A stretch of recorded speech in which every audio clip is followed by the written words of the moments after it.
Première leçon de l'esprit de Massenet. Je me servirai des termes et des images les plus simples, pour vous faire comprendre les phénomènes de l'espace. Lorsque vous serez désincarné, vous constaterez que des radiations d'une intensité inégale s'échappent du périsprit et peuvent atteindre des vitesses considérables.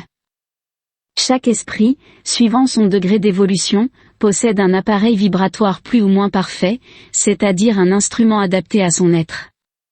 De l'être matériel émanent des rayons fluidiques peu subtils, non azurés, et dont les vibrations sont presque nulles. Chez l'être évolué, au contraire, le rayon fluidique peut se comparer à une corde d'un de vos instruments, très fine, très sensible et dont les vibrations sont excessivement aiguës.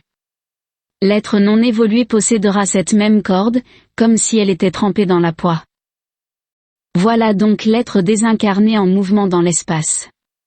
Lorsque ces tendances le porteront vers la matière, ces rayons fluidiques ne transmettront au périsprit que des sensations matérielles. Mais, plus l'évolution s'accentue, plus les sensations matérielles s'atténuent et s'effacent, le faisceau des rayons fluidiques prend plus de subtilité, de puissance, de délicatesse, de douceur. Sous l'influence de la prière, avec les conseils et l'assistance de ses guides, cet esprit évoluera dans une atmosphère toute fluidique. Ses propres radiations se rencontreront avec les courants fluidiques de l'espace et il en résultera des sensations merveilleuses de sonorité, perçues par l'être tout entier. L'être évolué vit dans des sphères fluidiques, où règnent des courants d'une inégale intensité et de compositions diverses. Les ondes musicales s'annulent au contact immédiat de votre planète, dont les fluides sont trop matériels.